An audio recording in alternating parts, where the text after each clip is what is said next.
Assalamualaikum warahmatullahi wabarakatuh. Shalom. Salam damai sejahtera untuk kita semua. Om Swastiastu, Namo Buddhaya, salam kebajikan. Kepada Ibu dosen yang terhormat dan teman-teman semua yang kami banggakan, izinkan kami dari kelompok 1 untuk membawakan materi dengan judul Bagaimana Pancasila dalam Arus Sejarah Bangsa Indonesia. Selamat menyaksikan. Menelusuri konsep dan urgensi Pancasila dalam arus sejarah bangsa Indonesia. Jadi jauh sebelum pengusulan Pancasila, dasar yang jadi cikal bakal rasa nasionalisme sudah ada pada zaman Perhimpunan Indonesia, kemudian disusul dengan lahirnya Sumpah Pemuda pada tanggal 28 Oktober 1928, yang mana merupakan momentum awal dari persatuan bangsa Indonesia. Lalu perumusan dasar negara sendiri dilakukan dalam sidang BPUPKI yang pertama, yang dilaksanakan pada tanggal 29 Mei sampai dengan 1 Juni 1945. BPUPKI sendiri merupakan badan yang dibentuk oleh Jepang untuk mempersiapkan kemerdekaan Indonesia dan diketuai oleh Dr. Rajiman Widyodiningrat. Dalam sidang BPUPKI yang pertama ini membahas materi pokok mengenai calon dasar negara, dan pada sidang ini terdapat beberapa tokoh yang menyampaikan calon dasar negara, yaitu I.R. Soekarno, Dr. Supomo, dan Muhammad Yamin. Setelah terjadi perundingan, akhirnya terpilih usulan dari I.R. Soekarno yang berisi 5 butir gagasan tentang gagasan negara sebagai berikut. Kelima butir gagasan ini oleh I.R. Soekarno diberi nama Pancasila, dan gagasan ini dicetuskan pada tanggal 1 Juni 1945. Pada akhirnya gagasan ini diterima oleh sidang BPUPKI dan ditetapkan sebagai dasar negara.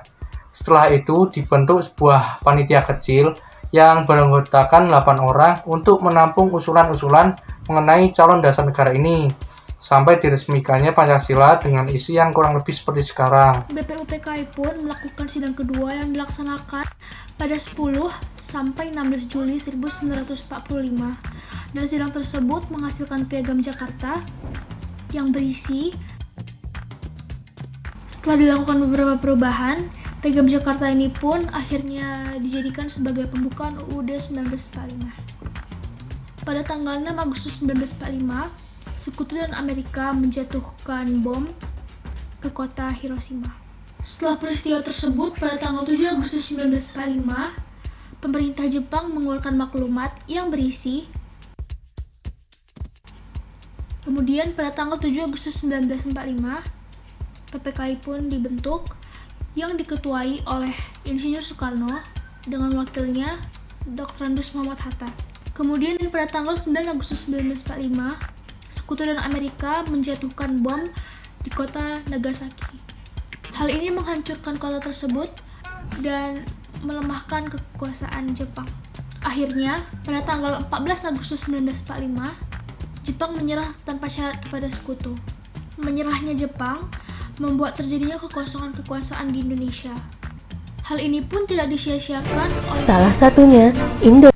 Seperti yang pernah dijanjikan oleh pemerintah Jepang, pada tanggal 12 Agustus 1945, Soekarno, Hatta, dan Rajiman Widyodiningrat dipanggil oleh penguasa militer Jepang di Asia Selatan ke Saigon untuk membicarakan tentang Hari Kemerdekaan Indonesia. Akan tapi pada tanggal 14 Agustus 1945, Jepang menyerah tanpa syarat kepada Sekutu. Akhirnya, pada 15 Agustus 1945, Soekarno, Hatta, dan Rajiman Widyodiningrat pulang ke Indonesia dan disambut oleh para pemuda yang mendesak untuk segera memproklamasikan kemerdekaan Indonesia. Pada 16 Agustus 1945, Soekarno dan Hatta dibawa muda ke Rengas Dengklok untuk didesak agar segera memproklamasikan kemerdekaan Indonesia.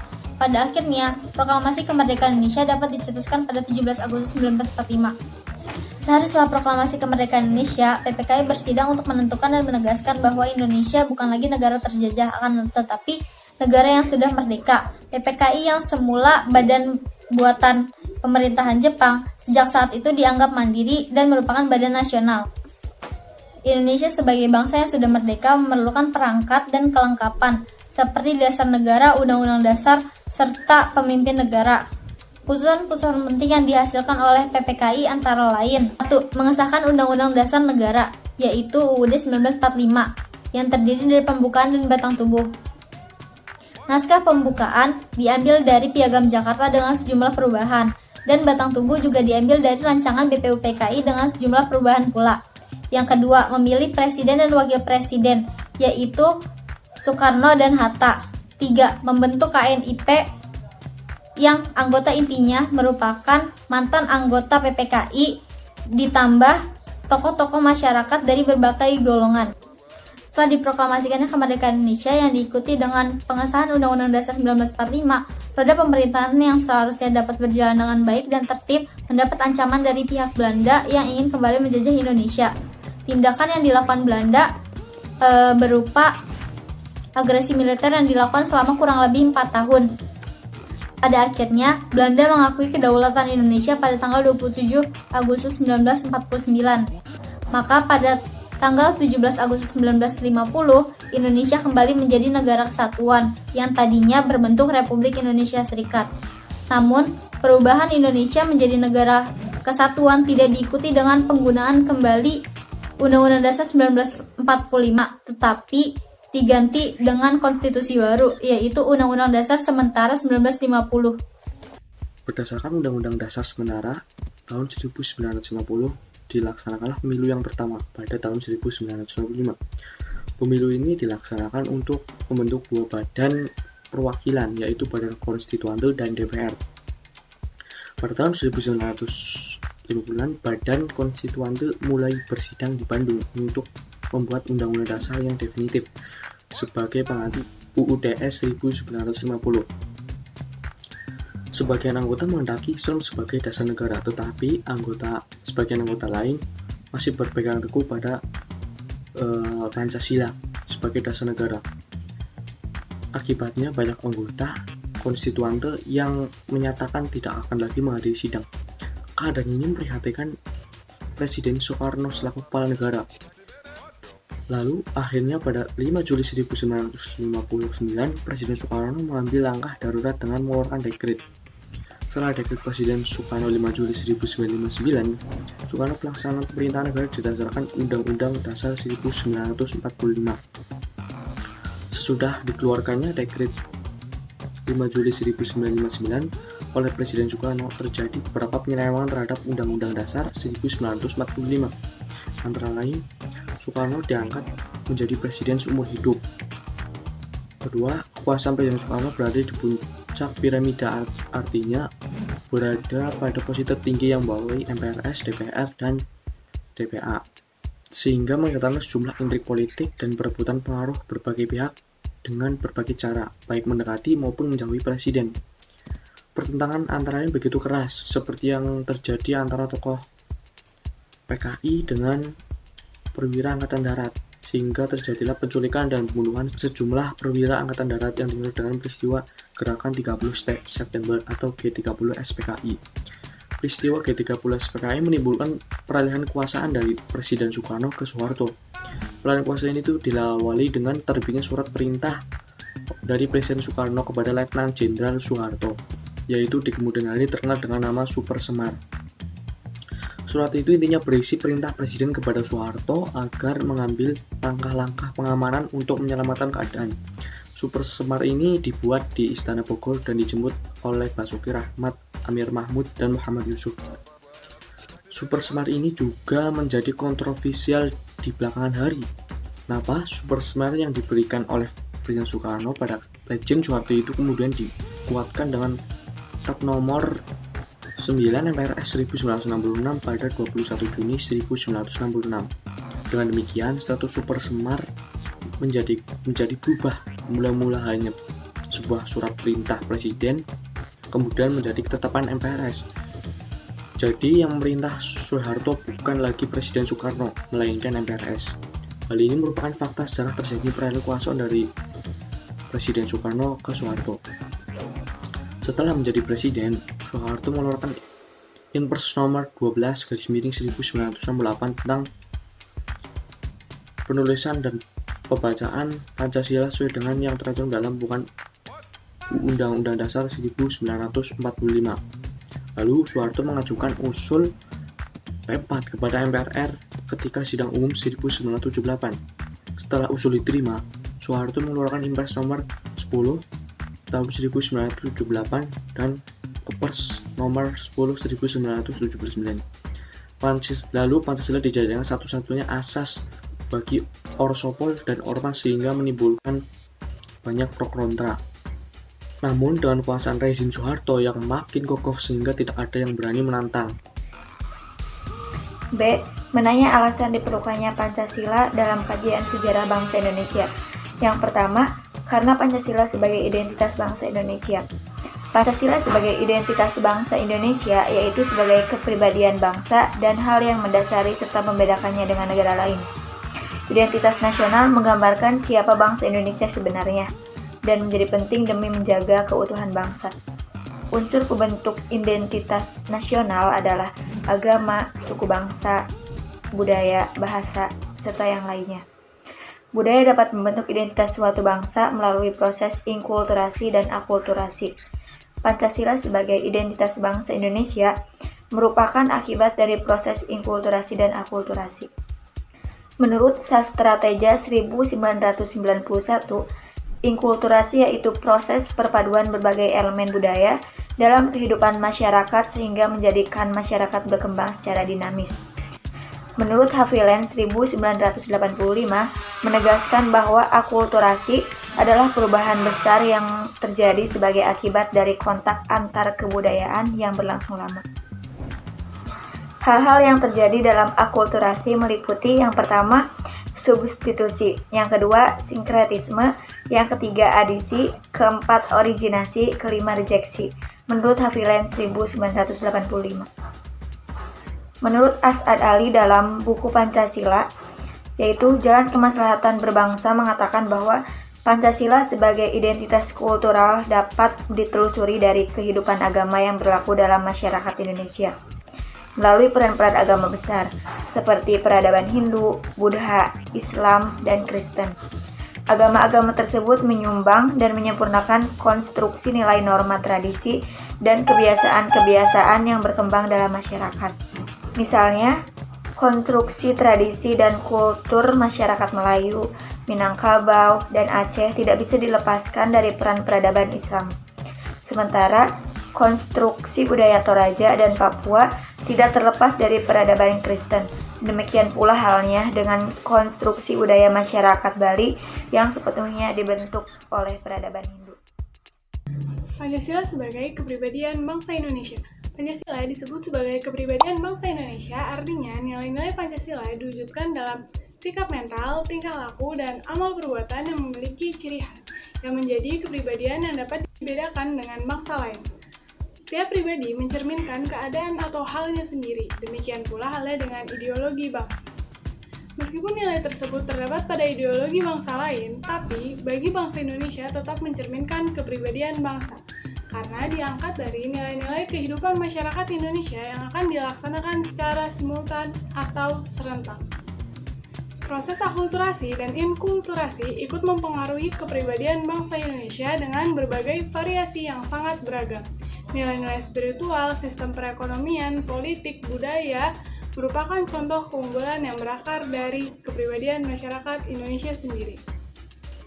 Pancasila sebagai pandangan hidup bangsa Indonesia. Pancasila dikatakan sebagai pandangan hidup bangsa, artinya nilai-nilai ketuhanan, kemanusiaan, persatuan, kerakyatan, dan keadilan diyakini kebenarannya, kebaikannya, keindahannya, dan kegunaannya oleh bangsa Indonesia yang dijadikan sebagai pedoman kehidupan bermasyarakat dan berbangsa, dan menimbulkan tekad yang kuat untuk mengamalkan dalam kehidupan nyata. Pancasila sebagai pandangan hidup berarti melekat dan dijadikan norma dalam bersikap, serta bertindak pada masyarakat Indonesia. Dengan demikian, Pancasila dimanifestasi ke dalam kehidupan bermasyarakat, berbangsa, dan bernegara. Pancasila sebagai jiwa bangsa. Menurut Van Savigny, setiap bangsa memiliki jiwanya masing-masing yang disebut Volksgeist, yaitu jiwa bangsa ataupun jiwa rakyat. Pancasila itu sendiri adalah nilai-nilai yang telah berhasil digali oleh para pendiri bangsa dari dalam diri bangsa Indonesia itu sendiri. Pancasila sebagai perjanjian luhur, artinya nilai-nilai tersebut telah berhasil digali oleh para pendiri bangsa dan akhirnya disepakati oleh para pendiri bangsa ataupun political consensus sebagai dasar negara yang kita kenal dengan peristiwa BPUPKI pada tanggal 1 Juni yang akhirnya melahirkan istilah Hari Lahirnya Pancasila. C. Menggali sumber historis, sosiologi, politis tentang Pancasila dalam kajian sejarah bangsa Indonesia. 1. Sumber historis Pancasila. Pancasila ada dalam adat istiadat, kebudayaan, dan agama yang berkembang dalam kehidupan bangsa Indonesia sejak zaman kerajaan dahulu. Misalnya, sila ketuhanan sudah ada dalam zaman dahulu, meskipun dalam praktek pemujaan yang beraneka ragam, tetapi pengakuan tentang adanya Tuhan sudah diakui. Dalam Encyclopedia of Philosophy disebutkan beberapa unsur yang ada dalam agama, seperti kepercayaan kepada kekuatan supranatural, perbedaan antara sakral dan yang profan, tindakan ritual pada objek sakral, sembahyang atau doa sebagai bentuk komunikasi kepada Tuhan, takjub sebagai perasaan khas keagamaan, tuntutan moral diyakini dari Tuhan, konsep hidup di dunia dihubungkan dengan Tuhan, dan kelompok sosial agama dan seiman. Yang kedua, sumber sosiologis pendidikan Pancasila. Sosiologi diimplementasikan sebagai ilmu kehidupan manusia. Di dalamnya mengkaji berbagai latar belakang, komposisi, dan pola kehidupan sosial golongan dan kelompok masyarakat, serta penelitian tentang isu-isu sosial, perubahan, dan reformasi di masyarakat. Sukanto menegaskan bahwa dalam perspektif sosiologi, suatu masyarakat pada suatu waktu dan tempat memiliki nilai-nilai yang tertentu.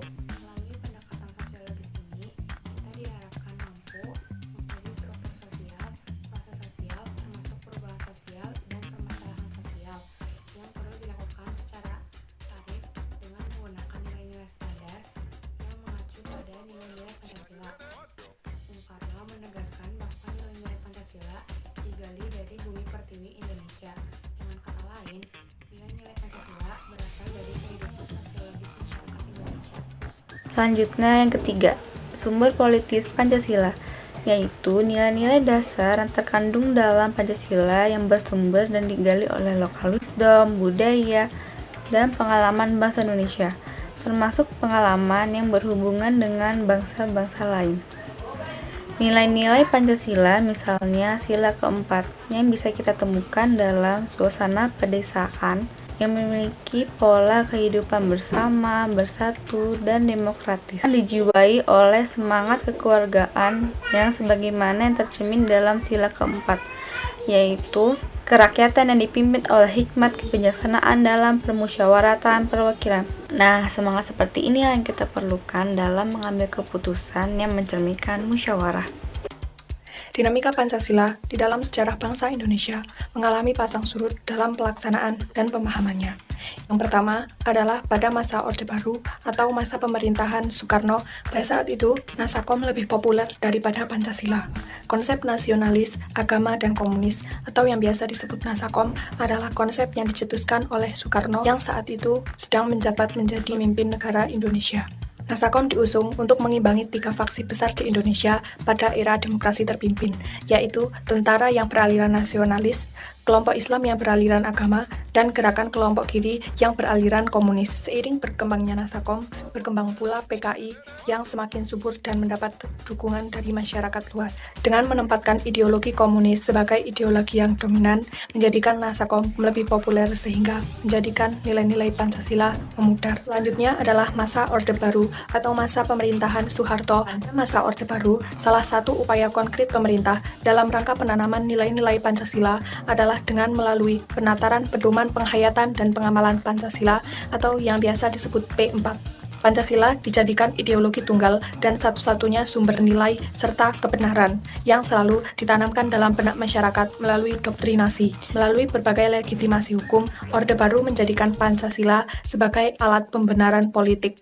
Contohnya, seperti menjadikan Pancasila dan Undang-Undang Dasar 1945 sebagai tameng pelanggaran HAM dan pelanggaran hukum lainnya. Selanjutnya adalah masa reformasi. Masuk pada masa reformasi, Pancasila dijadikan sebagai hegemoni politik oleh penguasa, yang membuat warga wajib mematuhi setiap kebijakan yang dikeluarkan penguasa dan dianggap bertentangan dengan Pancasila bila warga menolaknya.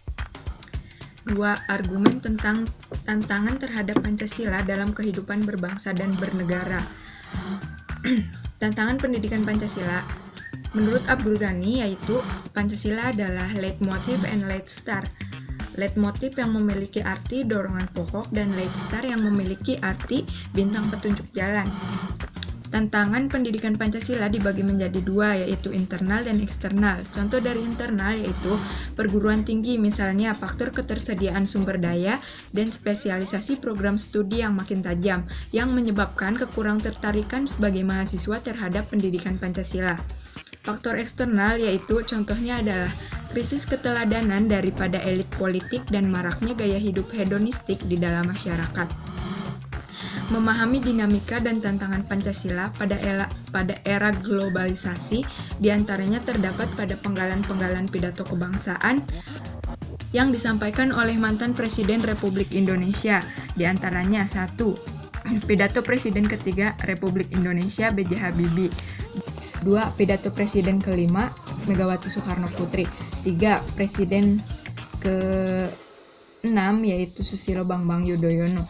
Sekarang kita akan masuk ke bab urgensi Pancasila dalam kajian sejarah bangsa Indonesia untuk masa depan.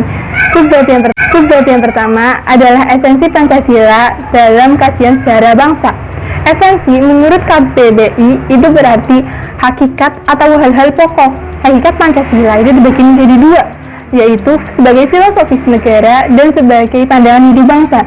Mengapa disebut sebagai filsafat negara? Dikarenakan alasan filosofis berdirinya suatu bangsa. Hal itu menyebabkan apapun hukum yang ada di Indonesia itu harus berdasarkan dengan Pancasila. Yang kedua adalah sebagai pandangan hidup bangsa. Bagi pandangan hidup bangsa itu harus mengandung unsur agama, adat istiadat, dan budaya.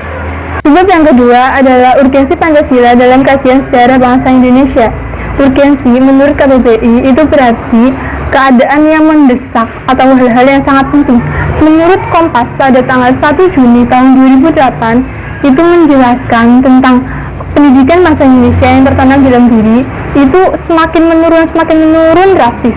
Hal itu sangat memprihatinkan karena ketidakseimbangan antara pendidikan dan semangat yang ada di dalam diri masyarakat Indonesia itu tidak berbanding lurus. Oleh karena itu, pentingnya menanamkan nilai-nilai Pancasila dan juga untuk menerapkannya ke dalam kehidupan sehari itu sangat penting.